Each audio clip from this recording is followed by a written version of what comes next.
The Book of Judges. Judges, chapter 1. After the death of Joshua, the Israelites asked the Lord, "Who of us is to go up first to fight against the Canaanites?" The Lord answered, "Judah shall go up. I have given the land into their hands." The men of Judah then said to the Simeonites, their fellow Israelites, "Come up with us into the territory allotted to us, to fight against the Canaanites. We in turn will go with you into yours." So the Simeonites went with them. When Judah attacked, the Lord gave the Canaanites and Perizzites into their hands, and they struck down 10,000 men at Bezek. It was there that they found Adoni-Bezek, and fought against him, putting to rout the Canaanites and Perizzites. Adoni-Bezek fled, but they chased him and caught him, and cut off his thumbs and big toes. Then Adoni-Bezek said, 70 kings with their thumbs and big toes cut off have picked up scraps under my table.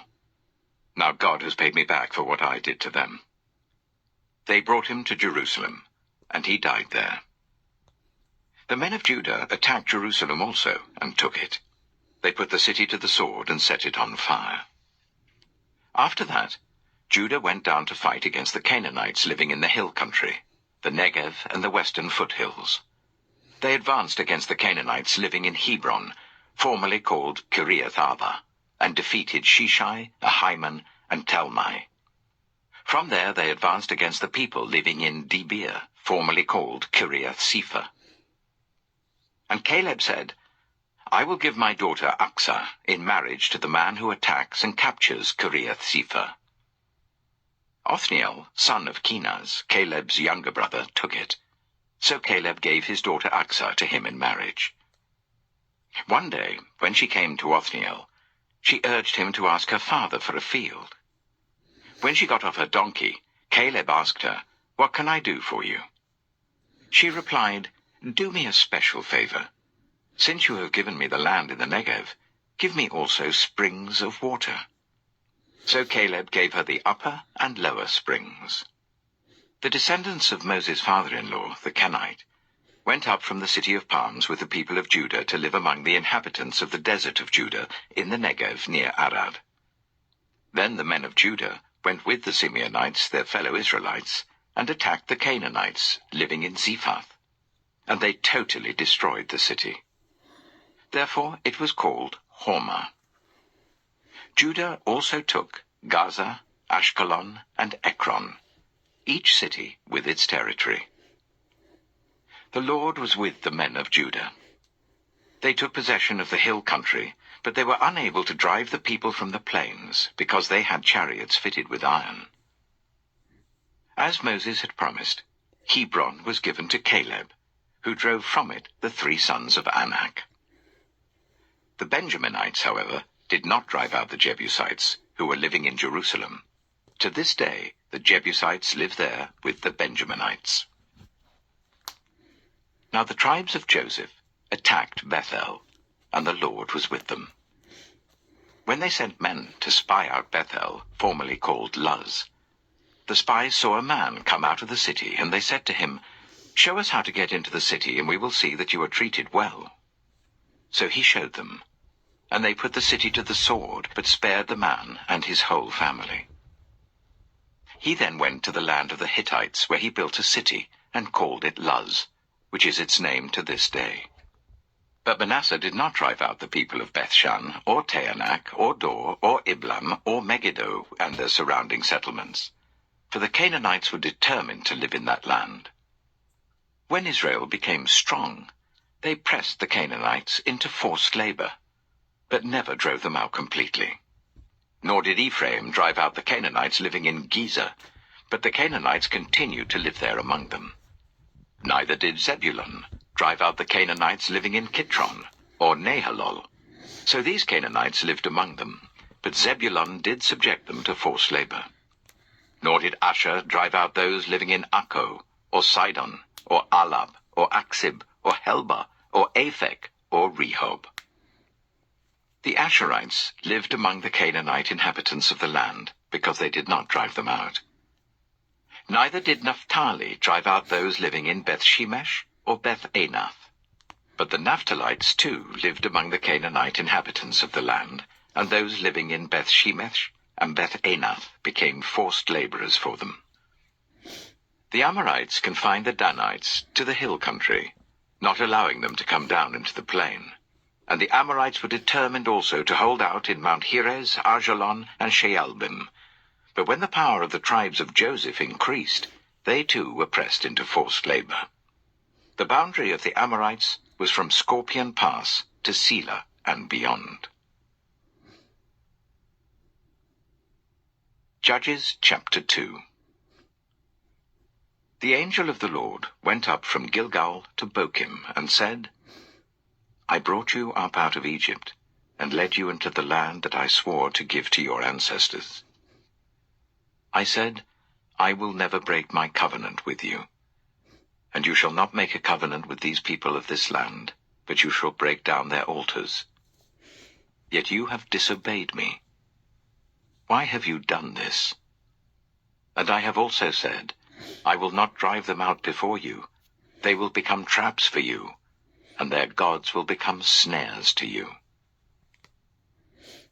When the angel of the Lord had spoken these things to all the Israelites, the people wept aloud, and they called that place Bochim. There they offered sacrifices to the Lord. After Joshua had dismissed the Israelites, they went to take possession of the land, each to their own inheritance. The people served the Lord throughout the lifetime of Joshua and of the elders who outlived him, and who had seen all the great things the Lord had done for Israel. Joshua, son of Nun, the servant of the Lord, died at the age of 110, and they buried him in the land of his inheritance, at Timnath-Heres, in the hill country of Ephraim, north of Mount Gaash. After that whole generation had been gathered to their ancestors, another generation grew up, who knew neither the Lord nor what he had done for Israel. Then the Israelites did evil in the eyes of the Lord, and served the Baals. They forsook the Lord, the God of their ancestors, who had brought them up out of Egypt. They followed and worshipped various gods of the peoples around them. They aroused the Lord's anger, because they forsook him and served Baal and the Ashtoreths. In his anger against Israel, the Lord gave them into the hands of raiders who plundered them. He sold them into the hands of their enemies all around, whom they were no longer able to resist. Whenever Israel went out to fight, the hand of the Lord was against them to defeat them, just as he had sworn to them. They were in great distress. Then the Lord raised up judges, who saved them out of the hands of these raiders. Yet they would not listen to their judges, but prostituted themselves to other gods and worshipped them. They quickly turned from the ways of their ancestors, who had been obedient to the Lord's commands. Whenever the Lord raised up a judge for them, he was with the judge and saved them out of the hands of their enemies, as long as the judge lived. For the Lord relented because of their groaning under those who oppressed and afflicted them. But when the judge died, the people returned to ways even more corrupt than those of their ancestors, following other gods and serving and worshipping them. They refused to give up their evil practices and stubborn ways.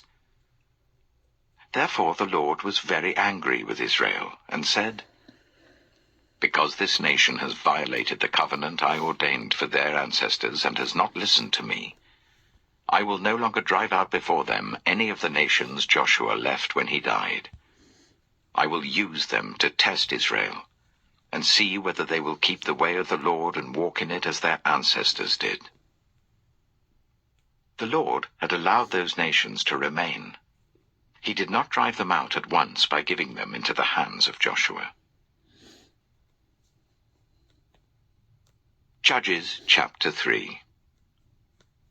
These are the nations the Lord left to test all those Israelites who had not experienced any of the wars in Canaan.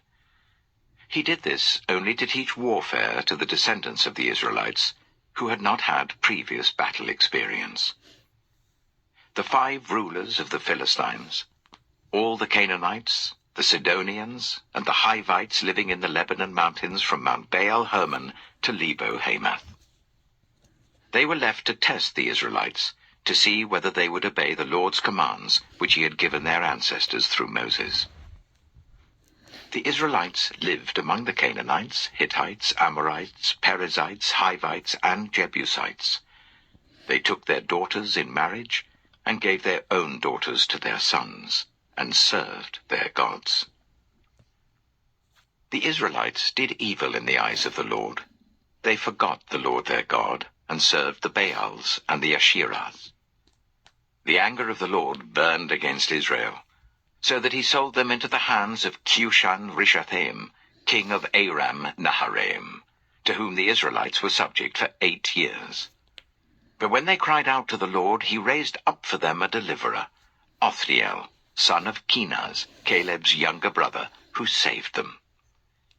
The Spirit of the Lord came on him, so that he became Israel's judge and went to war. The Lord gave Cushan-Rishathaim, king of Aram, into the hands of Othniel, who overpowered him. So the land had peace for 40 years, until Othniel, son of Kenaz, died. Again the Israelites did evil in the eyes of the Lord, and because they did this evil, the Lord gave Eglon, king of Moab, power over Israel. Getting the Ammonites and the Amalekites to join him, Eglon came and attacked Israel, and they took possession of the city of palms. The Israelites were subject to Eglon, king of Moab, for 18 years. Again the Israelites cried out to the Lord, and he gave them a deliverer, Ehud, a left-handed man, the son of Gera the Benjaminite. The Israelites sent him with tribute to Eglon, king of Moab. Now Ehud had made a double-edged sword about a cubit long, which he strapped to his right thigh under his clothing. He presented the tribute to Eglon, king of Moab, who was a very fat man. After Ehud had presented the tribute, he sent on their way those who had carried it. But on reaching the stone images near Gilgal, he himself went back to Eglon and said, "Your Majesty, I have a secret message for you." The king said to his attendants, "Leave us," and they all left. Ehud then approached him while he was sitting alone in the upper room of his palace and said, "I have a message from God for you." As the king rose from his seat, Ehud reached with his left hand, drew the sword from his right thigh, and plunged it into the king's belly. Even the handle sank in after the blade, and his bowels discharged. Ehud did not pull the sword out, and the fat closed in over it. Then Ehud went out to the porch. He shut the doors of the upper room behind him and locked them. After he had gone, the servants came and found the doors of the upper room locked. They said he must be relieving himself in the inner room of the palace. They waited to the point of embarrassment, but when he did not open the doors of the room, they took a key and unlocked them. There they saw their lord fallen to the floor, dead. While they waited, Ehud got away. He passed by the stone images and escaped to Seirah. When he arrived there, he blew a trumpet in the hill country of Ephraim, and the Israelites went down with him from the hills, with him leading them. "Follow me," he ordered, "for the Lord has given Moab your enemy into your hands." So they followed him down and took possession of the fords of the Jordan that led to Moab. They allowed no one to cross over. At that time, they struck down about 10,000 Moabites, all vigorous and strong. Not one escaped. That day, Moab was made subject to Israel, and the land had peace for 80 years. After Ehud came Shamgar, son of Anath, who struck down 600 Philistines with an ox goad. He too saved Israel. Judges chapter 4. Again the Israelites did evil in the eyes of the Lord, now that Ehud was dead. So the Lord sold them into the hands of Jabin, king of Canaan, who reigned in Hazor. Sisera, the commander of his army, was based in Harosheth Hagoyim. Because he had 900 chariots fitted with iron and had cruelly oppressed the Israelites for 20 years, they cried to the Lord for help. Now Deborah, a prophet, the wife of Lapidoth, was leading Israel at that time. She held court under the palm of Deborah, between Ramah and Bethel, in the hill country of Ephraim. And the Israelites went up to her to have their disputes decided. She sent for Barak, son of Abinoam, from Kedesh in Naphtali, and said to him, "The Lord, the God of Israel, commands you, Go, take with you 10,000 men of Naphtali and Zebulun, and lead them to Mount Tabor. I will lead Sisera, the commander of Jabin's army, with his chariots and his troops, to the river Kishon, and give him into your hands." Barak said to her, "If you go with me, I will go. But if you don't go with me, I won't go." "Certainly I will go with you," said Deborah. "But because of the course you are taking, the honor will not be yours, for the Lord will deliver Sisera into the hands of a woman." So Deborah went with Barak to Kedesh. There Barak summoned Zebulun and Naphtali, and 10,000 men went up under his command. Deborah also went up with him. Now Heber the Kenite had left the other Kenites, the descendants of Hobab, Moses' brother-in-law, and pitched his tent by the great tree in Zaanannim near Kedesh. When they told Sisera that Barak, son of Abinoam, had gone up to Mount Tabor, Sisera summoned from Harosheth Hagoyim to the river Kishon all his men and his 900 chariots fitted with iron.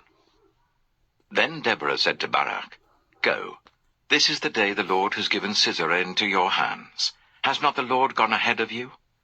So Barak went down Mount Tabor with 10,000 men following him.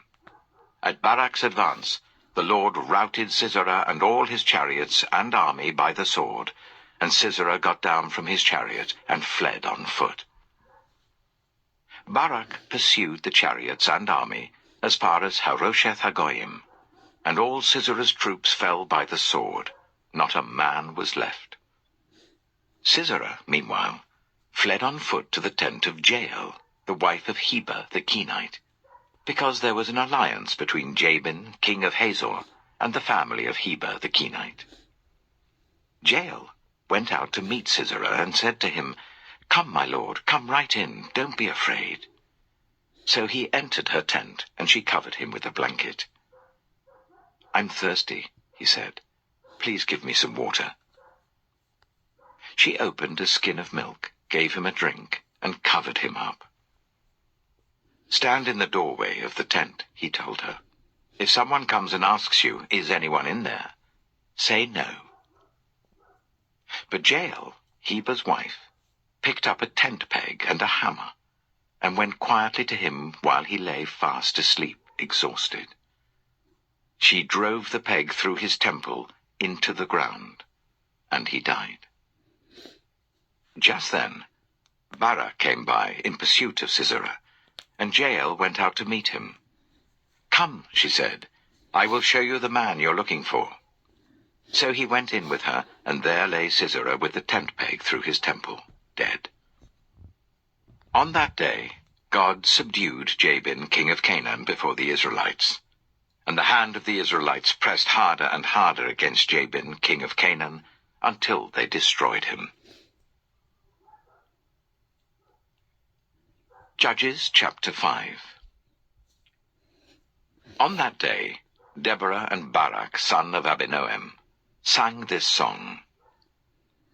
When the princes in Israel take the lead, when the people willingly offer themselves, praise the Lord. Hear this, you kings. Listen, you rulers. I, even I, will sing to the Lord. I will praise the Lord, the God of Israel, in song. When you, Lord, went out from Seir, when you marched from the land of Edom, the earth shook, the heavens poured, the clouds poured down water.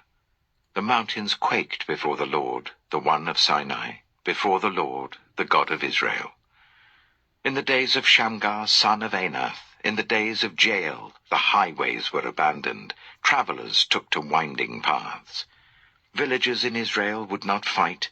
They held back until I, Deborah, arose, until I arose, a mother in Israel. God chose new leaders when war came to the city gates, but not a shield or spear was seen among 40,000 in Israel. My heart is with Israel's princes, with the willing volunteers among the people. Praise the Lord. You who ride on white donkeys, sitting on your saddle blankets, and you who walk along the road, consider the voice of the singers at the watering places. They recite the victories of the Lord, the victories of his villagers in Israel. Then the people of the Lord went down to the city gates. Wake up, Deborah. Wake up, break out in song. Arise, Barak. Take captive your captives, son of Abinoam. The remnant of the nobles came down. The people of the Lord came down to me against the mighty. Some came from Ephraim, whose roots were in Amalek. Benjamin was with the people who followed you. From Machir, captains came down. From Zebulun, those who bear a commander's staff. The princes of Issachar were with Deborah. Yes, Issachar was with Barak, sent under his command into the valley. In the districts of Reuben there was much searching of heart. Why did you stay among the sheepfolds, to hear the whistling for the flocks? In the districts of Reuben there was much searching of heart. Gilead stayed beyond the Jordan. And Dan, why did he linger by the ships? Asher remained on the coast, and stayed in his coves. The people of Zebulun risked their very lives. So did Naphtali on the terraced fields. Kings came, they fought. The kings of Canaan fought. At Taanach, by the waters of Megiddo, they took no plunder of silver. From the heavens the stars fought. From their courses they fought against Sisera. The river Kishon swept them away, the age-old river, the river Kishon. March on, my soul, be strong. Then thundered the horse's hooves. Galloping, galloping, go his mighty steeds. Curse Meroz, said the angel of the Lord. Curse its people bitterly, because they did not come to help the Lord against the mighty.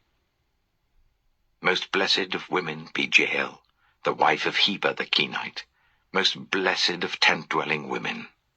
He asked for water, and she gave him milk.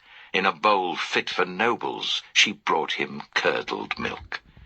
Her hand reached for the tent peg, her right hand for the workman's hammer. She struck Sisera, she crushed his head, she shattered and pierced his temple. At her feet he sank, he fell. There he lay. At her feet he sank, he fell. Where he sank, there he fell, dead. Through the window peered Sisera's mother. Behind the lattice she cried out, "Why is his chariot so long in coming? Why is the clatter of his chariots delayed?" The wisest of her ladies answer her. Indeed, she keeps saying to herself, "Are they not finding and dividing the spoils, a woman or two for each man? Colorful garments as plunder for Sisera, colorful garments embroidered, highly embroidered garments for my neck, all this as plunder." So may all your enemies perish, O Lord. But may all who love you be like the sun when it rises in its strength. Then the land had peace for 40 years. Judges chapter 6. The Israelites did evil in the eyes of the Lord, and for 7 years he gave them into the hands of the Midianites. Because the power of Midian was so oppressive, the Israelites prepared shelters for themselves in mountain clefts, caves, and strongholds. Whenever the Israelites planted their crops, the Midianites, Amalekites, and other eastern peoples invaded the country. They camped on the land and ruined the crops all the way to Gaza, and did not spare a living thing for Israel, neither sheep, nor cattle, nor donkeys. They came up with their livestock and their tents like swarms of locusts. It was impossible to count them or their camels. They invaded the land to ravage it. Midian so impoverished the Israelites that they cried out to the Lord for help. When the Israelites cried out to the Lord because of Midian, he sent them a prophet who said, "This is what the Lord, the God of Israel, says. I brought you up out of Egypt, out of the land of slavery. I rescued you from the hand of the Egyptians, and I delivered you from the hand of all your oppressors. I drove them out before you and gave you their land. I said to you, I am the Lord your God. Do not worship the gods of the Amorites in whose land you live. But you have not listened to me." The angel of the Lord came and sat down under the oak in Ophrah that belonged to Joash the Abiezrite, where his son Gideon was threshing wheat in a winepress to keep it from the Midianites. When the angel of the Lord appeared to Gideon, he said, "The Lord is with you, mighty warrior." "Pardon me, my lord," Gideon replied, "but if the Lord is with us, why has all this happened to us? Where are all his wonders that our ancestors told us about when they said, 'Did not the Lord bring us up out of Egypt?' But now the Lord has abandoned us and given us into the hand of Midian."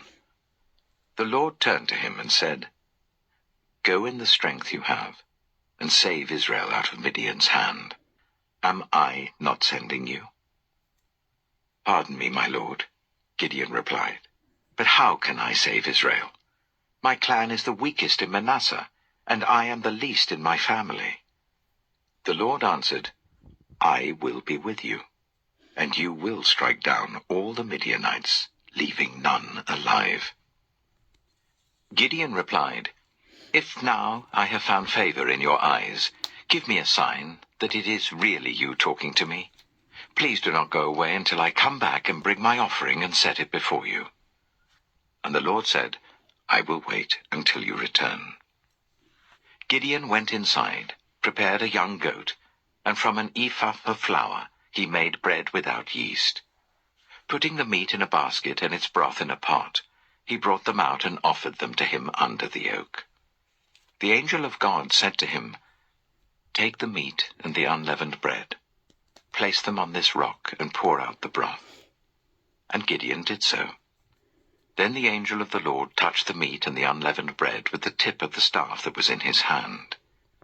Fire flared from the rock, consuming the meat and the bread. And the angel of the Lord disappeared. When Gideon realized that it was the angel of the Lord, he exclaimed, "Alas, sovereign Lord, I have seen the angel of the Lord face to face." But the Lord said to him, "Peace, do not be afraid. You are not going to die." So Gideon built an altar to the Lord there and called it, "The Lord is Peace." To this day it stands in Ophrah of the Abiezrites. That same night the Lord said to him, "Take the second bull from your father's herd, the one 7 years old. Tear down your father's altar to Baal, and cut down the Asherah pole beside it. Then build a proper kind of altar to the Lord your God on the top of this height. Using the wood of the Asherah pole that you cut down, offer the second bull as a burnt offering." So Gideon took 10 of his servants and did as the Lord told him. But because he was afraid of his family and the townspeople, he did it at night rather than in the daytime. In the morning, when the people of the town got up, there was Baal's altar demolished, with the Asherah pole beside it cut down, and the second bull sacrificed on the newly built altar. They asked each other, "Who did this?" When they carefully investigated, they were told, "Gideon, son of Joash, did it." The people of the town demanded of Joash, "Bring out your son. He must die because he has broken down Baal's altar and cut down the Asherah pole beside it." But Joash replied to the hostile crowd around him, "Are you going to plead Baal's cause? Are you trying to save him? Whoever fights for him shall be put to death by morning. If Baal really is a god, he can defend himself when someone breaks down his altar." So because Gideon broke down Baal's altar, They gave him the name Jerubbaal that day, saying, "Let Baal contend with him." Now all the Midianites, Amalekites, and other eastern peoples joined forces and crossed over the Jordan and camped in the valley of Jezreel. Then the Spirit of the Lord came on Gideon, and he blew a trumpet, summoning the Abiezrites to follow him.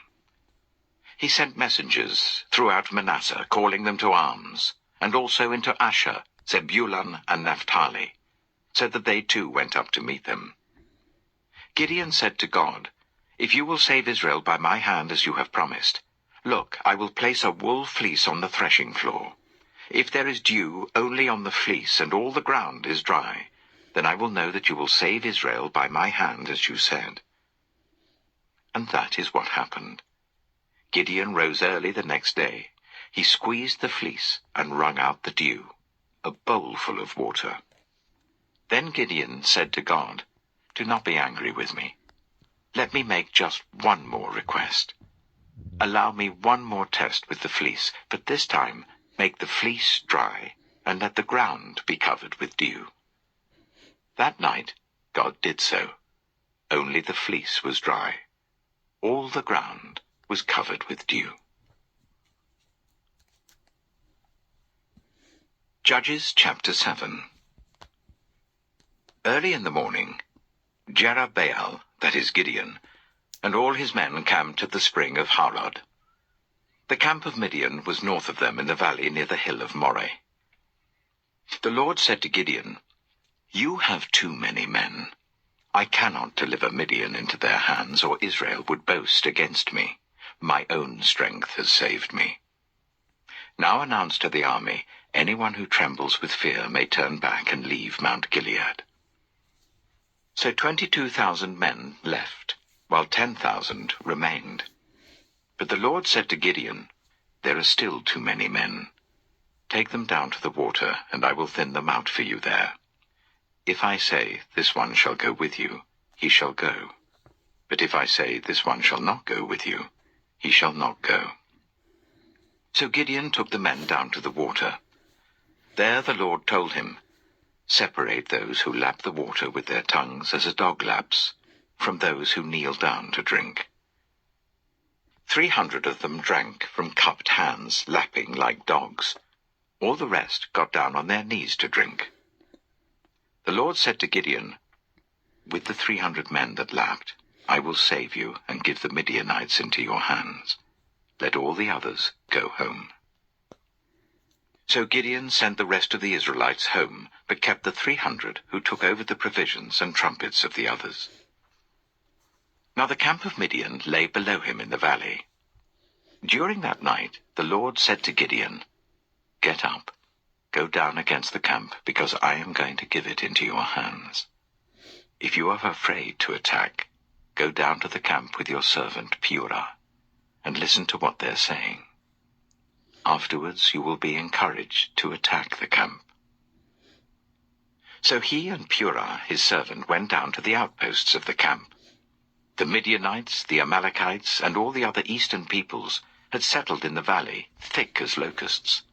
Their camels could no more be counted than the sand on the seashore. Gideon arrived just as a man was telling a friend his dream. "I had a dream," he was saying. "A round loaf of barley bread came tumbling into the Midianite camp. It struck the tent with such force that the tent overturned and collapsed." His friend responded, "This can be nothing other than the sword of Gideon, son of Joash, the Israelite. God has given the Midianites and the whole camp into his hands." When Gideon heard the dream and its interpretation, he bowed down and worshipped. He returned to the camp of Israel and called out, "Get up! The Lord has given the Midianite camp into your hands." Dividing the 300 men into 3 companies, he placed trumpets and empty jars in the hands of all of them, with torches inside. "Watch me," he told them. "Follow my lead. When I get to the edge of the camp, do exactly as I do. When I and all who are with me blow our trumpets, then from all round the camp blow yours, and shout, 'For the Lord and for Gideon.'" Gideon and the 100 men with him reached the edge of the camp at the beginning of the middle watch, just after they had changed the guard. They blew their trumpets and broke the jars that were in their hands. The 3 companies blew the trumpets and smashed the jars. Grasping the torches in their left hands and holding in their right hands the trumpets they were to blow, they shouted, "A sword for the Lord and for Gideon." While each man held his position round the camp, all the Midianites ran, crying out as they fled. When the 300 trumpets sounded, the Lord caused the men throughout the camp to turn on each other with their swords. The army fled to Beth-shittah, towards Zererah, as far as the border of Abel-Meholah near Tabbath. Israelites from Naphtali, Asher, and all Manasseh were called out, and they pursued the Midianites. Gideon sent messengers throughout the hill country of Ephraim, saying, "Come down against the Midianites and seize the waters of Jordan ahead of them, as far as Beth-barah." So all the men of Ephraim were called out, and they seized the waters of the Jordan as far as Beth-barah. They also captured 2 of the Midianite leaders, Oreb and Zeeb. They killed Oreb at the rock of Oreb, and Zeeb at the winepress of Zeeb. They pursued the Midianites and brought the heads of Oreb and Zeeb to Gideon, who was by the Jordan. Judges chapter 8. Now the Ephraimites asked Gideon, "Why have you treated us like this? Why didn't you call us when you went to fight Midian?" And they challenged him vigorously. But he answered them, "What have I accomplished compared to you? Aren't the gleanings of Ephraim's grapes better than the full grape harvest of Abiezer? God gave Oreb and Zeeb, the Midianite leaders, into your hands. What was I able to do compared to you?" At this, their resentment against him subsided. Gideon and his 300 men, exhausted yet keeping up the pursuit, came to the Jordan and crossed it. He said to the men of Succoth, "Give my troops some bread. They are worn out, and I am still pursuing Zebah and Zalmunna, the kings of Midian." But the officials of Succoth said, "Do you already have the hands of Zebah and Zalmunna in your possession? Why should we give bread to your troops?" Then Gideon replied, "Just for that, when the Lord has given Zebah and Zalmunna into my hand, I will tear your flesh with desert thorns and briars." From there he went up to Peniel, and made the same request of them. But they answered as the men of Succoth had. So he said to the men of Peniel, "When I return in triumph, I will tear down this tower." Now Zebah and Zalmunna were in Karkor with a force of about 15,000 men, all that were left of the armies of the eastern peoples. 120,000 swordsmen had fallen. Gideon went up by the route of the nomads east of Nobah and Jogbehah, and attacked the unsuspecting army. Zebah and Zalmunna, the 2 kings of Midian, fled, but he pursued them and captured them, routing their entire army. Gideon, son of Joash, then returned from the battle by the pass of Heres. He caught a young man of Succoth and questioned him, and the young man wrote down for him the names of the 77 officials of Succoth, the elders of the town. Then Gideon came and said to the men of Succoth, "Here are Zebah and Zalmunna, about whom you taunted me by saying, 'Do you already have the hands of Zebah and Zalmunna in your possession? Why should we give bread to your exhausted men?'" He took the elders of the town and taught the men of Succoth a lesson, by punishing them with desert thorns and briars. He also pulled down the tower of Peniel, and killed the men of the town. Then he asked Zebah and Zalmunna, "What kind of men did you kill at Tabor?" "Men like you," they answered, each one with the bearing of a prince. Gideon replied, "Those were my brothers, the sons of my own mother. As surely as the Lord lives, if you had spared their lives, I would not kill you." Turning to Jether, his eldest son, he said, "Kill them." But Jether did not draw his sword, because he was only a boy and was afraid. Zebah and Zalmunna said, Come, do it yourself. As is the man, so is his strength. So Gideon stepped forward and killed them, and took the ornaments off their camels' necks. The Israelites said to Gideon, "Rule over us, you, your son, and your grandson, because you have saved us from the hand of Midian." But Gideon told them, "I will not rule over you, nor will my son rule over you. The Lord will rule over you." And he said, "I do have one request, that each of you give me an earring from your share of the plunder." It was the custom of the Ishmaelites to wear gold earrings. They answered, "We'll be glad to give them." So they spread out a garment, and each of them threw a ring from his plunder onto it. The weight of the gold rings he asked for came to 1,700 shekels, not counting the ornaments, the pendants, and the purple garments worn by the kings of Midian, or the chains that were on their camels' necks. Gideon made the gold into an ephod, which he placed in Ophrah, his town. All Israel prostituted themselves by worshipping it there, and it became a snare to Gideon and his family. Thus Midian was subdued before the Israelites, and did not raise its head again. During Gideon's lifetime, the land had peace for 40 years. Jerub-Baal, son of Joash, went back home to live. He had 70 sons of his own, for he had many wives. His concubine, who lived in Shechem, also bore him a son, whom he named Abimelech.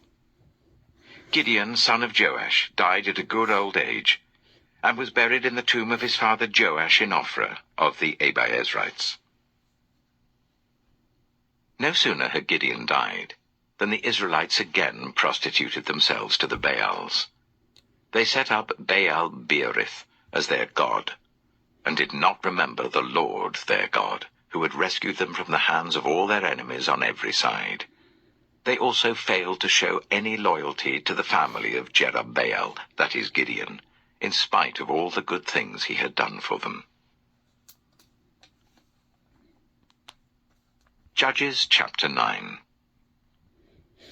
Abimelech, son of Jerub-Baal, went to his mother's brothers in Shechem, and said to them and to all his mother's clan, "Ask all the citizens of Shechem, which is better for you, to have all 70 of Jerub-Baal's sons rule over you, or just one man?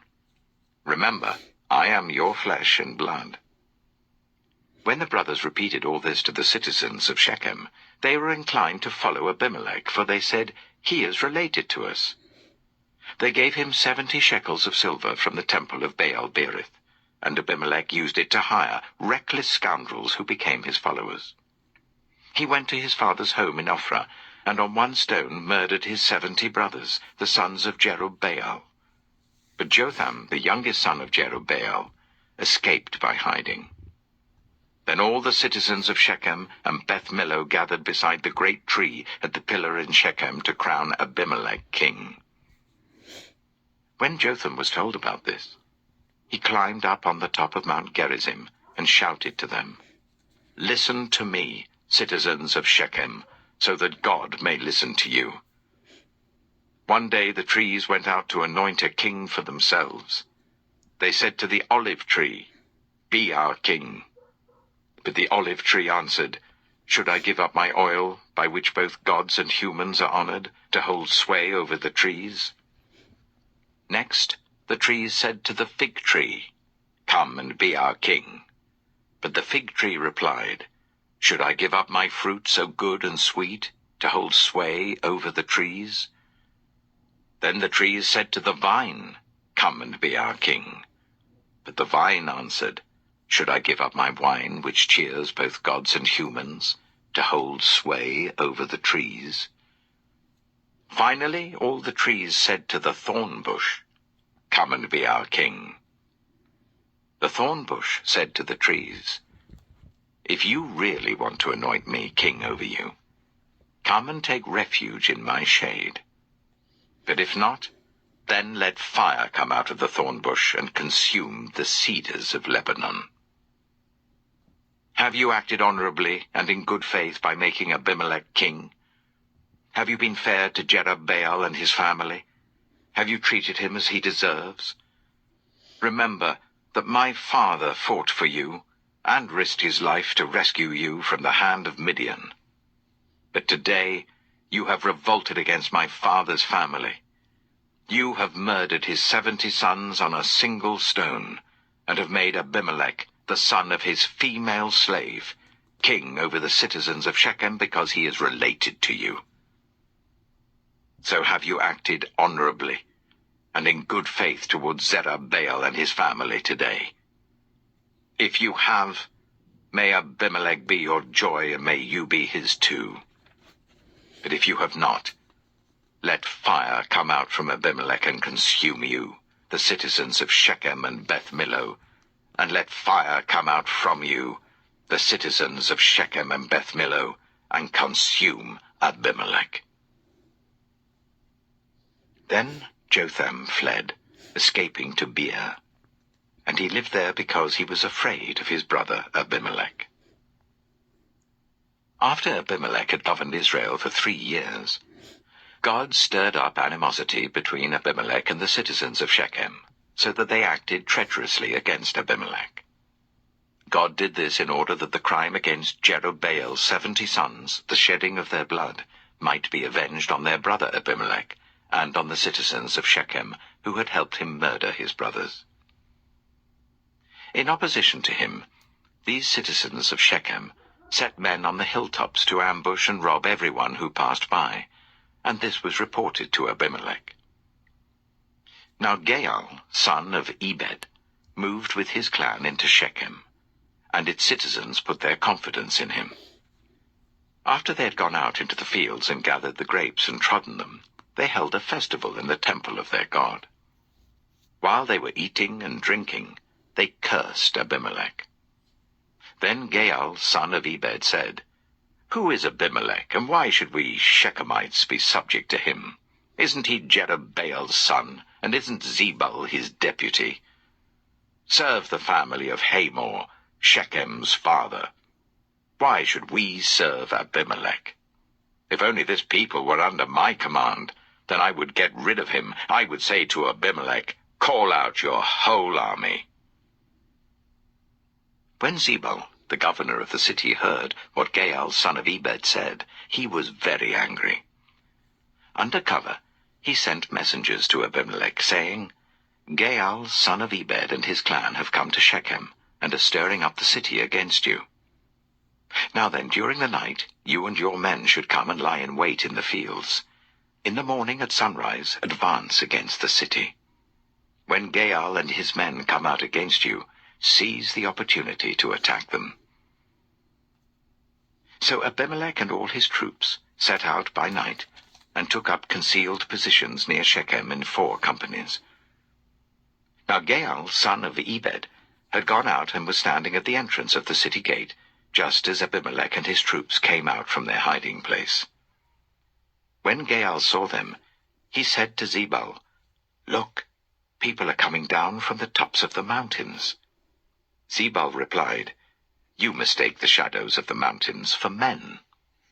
But Gaal spoke up again, "Look, people are coming down from the central hill, and a company is coming from the direction of the diviner's tree." Then Zebul said to him, "Where is your big talk now, you who said, 'Who is Abimelech, that we should be subject to him?'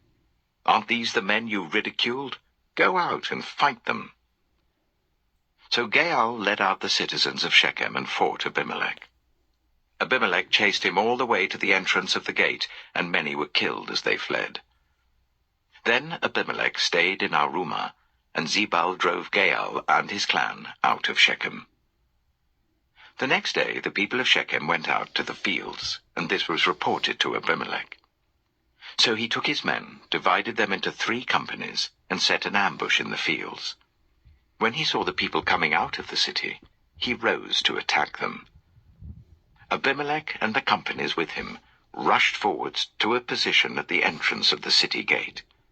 Then 2 companies attacked those in the fields and struck them down. All that day Abimelech pressed his attack against the city until he had captured it and killed its people. Then he destroyed the city and scattered salt over it. On hearing this, the citizens in the tower of Shechem went into the stronghold of the temple of El-Berith. When Abimelech heard that they had assembled there, he and all his men went up Mount Zalmon.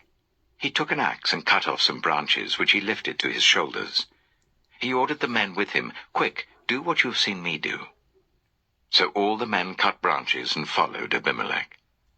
They piled them against the stronghold and set it on fire with the people still inside. So all the people in the tower of Shechem, about 1,000 men and women, also died. Next Abimelech went to Thebez and besieged it and captured it. Inside the city, however, was a strong tower to which all the men and women, all the people of the city, had fled. They had locked themselves in and climbed up on the tower roof. Abimelech went to the tower and attacked it.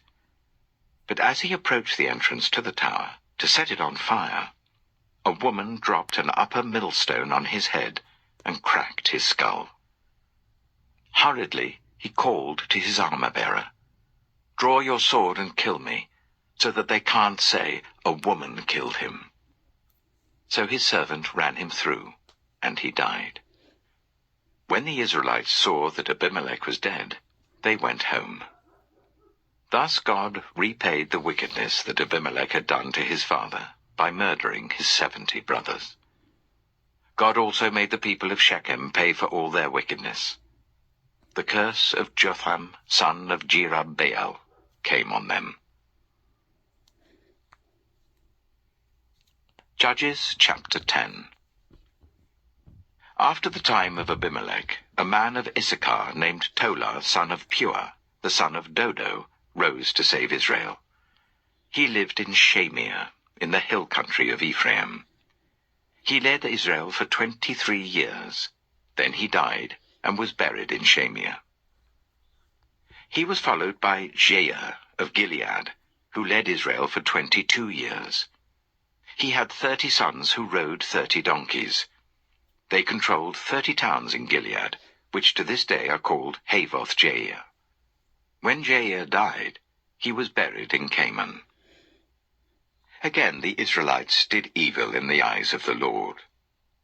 They served the Baals and the Ashtoreths, and the gods of Aram, the gods of Sidon, the gods of Moab, the gods of the Ammonites, and the gods of the Philistines. And because the Israelites forsook the Lord and no longer served him, he became angry with them. He sold them into the hands of the Philistines and the Ammonites, who that year shattered and crushed them. For 18 years they oppressed all the Israelites on the east side of the Jordan in Gilead, the land of the Amorites. The Ammonites also crossed the Jordan to fight against Judah, Benjamin, and Ephraim. Israel was in great distress. Then the Israelites cried out to the Lord, "We have sinned against you, forsaking our God and serving the Baals." The Lord replied, "When the Egyptians, the Amorites, the Ammonites, the Philistines, the Sidonians, the Amalekites, and the Maonites oppressed you, and you cried to me for help, did I not save you from their hands? But you have forsaken me and served other gods, so I will no longer save you. Go and cry out to the gods you have chosen. Let them save you when you are in trouble." But the Israelites said to the Lord, "We have sinned. Do with us whatever you think best, but please rescue us now." Then they got rid of the foreign gods among them and served the Lord, and he could bear Israel's misery no longer. When the Ammonites were called to arms and camped in Gilead, the Israelites assembled and camped at Mizpah. The leaders of the people of Gilead said to each other, "Whoever will take the lead in attacking the Ammonites will be head over all who live in Gilead."